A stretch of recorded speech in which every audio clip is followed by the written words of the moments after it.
Hello and welcome to Saki Tech. As you know, iOS 7 was released and made available to the public on September the 18th. In this video, I will give you some quick tips and tricks that I found useful. So let's dive right in. So the first tip I want to talk about is called the Spotlight Search.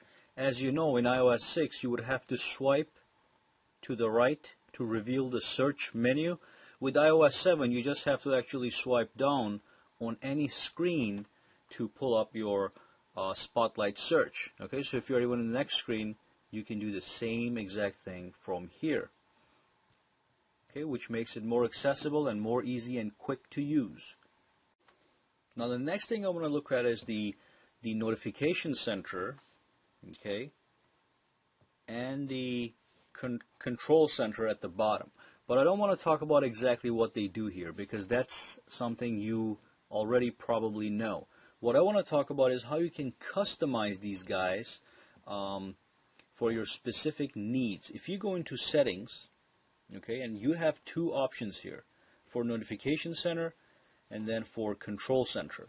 For the notification center, you can actually disable the notifications view on the lock screen. So you can cut these off, and in this case, if you go back out there, you're not going to see it anymore.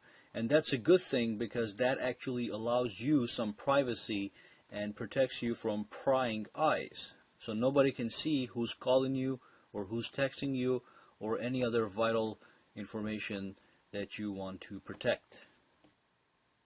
On top of that, you can actually make some modifications to the today's view as well. So here's today's views options. So you can actually cancel the today's summary, you can cancel next destination, you can cancel the calendar view, you can cancel reminders and stocks. So for example, if I pull my notification center down, here's my stocks. I can actually cancel these stocks just by going into the settings. So no more stocks showing up on my notification center. Alrighty, and then you can also sort them manually or by time, and then go back and look at the lock screen.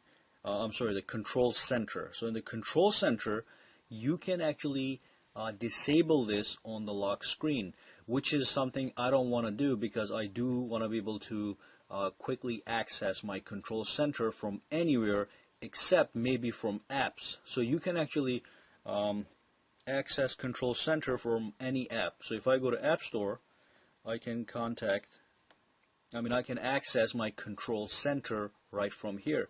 But if you don't want that, okay, so for example, if you're playing a game and you're swiping left and right, you don't want your control center to just pop up and mess up your game.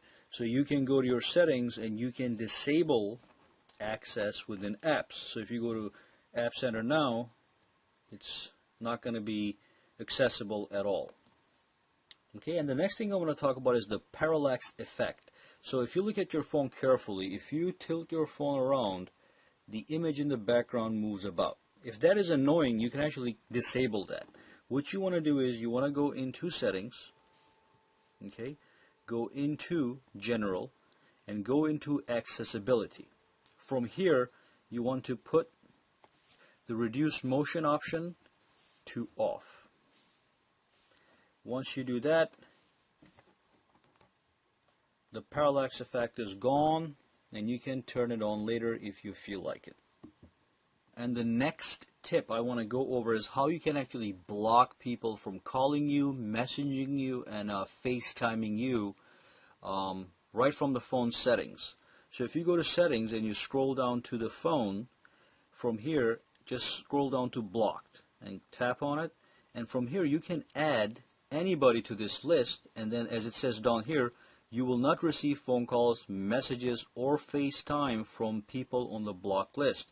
So if I click add new, I can pick Lisa and I can put her in my block list, so she's not going to call me, message me, or FaceTime me anymore. The next tip has to do with messages. So let's go to your messages and take a look at a sample message here. Just cancel that. And as you can see, you don't see timestamps anymore next to your messages. This was done to save some space. If you pull to the left, you can in fact reveal what time you sent or received a message. Okay, so that's a nice tip if you're trying to figure that one out.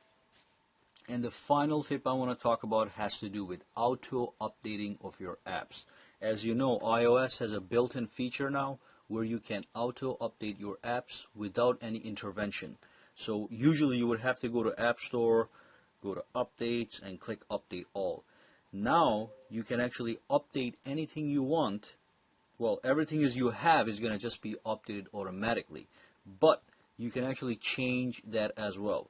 So if you go to your settings, and if you go to iTunes and App Store under the settings, you have the option to actually disable auto updates.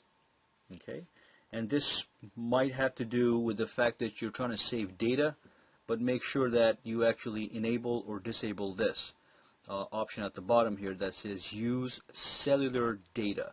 So if you have this on, it is going to waste your cellular data. If you have it off, it's only going to do it when there's a Wi-Fi connection available. Okay, so that's the final tip that I wanted to give you. I'll probably come up with more as I keep using this phone. And that brings us to the end of this video. Subscribe to Saki Tech for more videos to come. Give me a thumbs up if you like this video. And you can also connect with me socially on Google+, Facebook, and Twitter, for which all the links are in the description below. And I will see you the next time.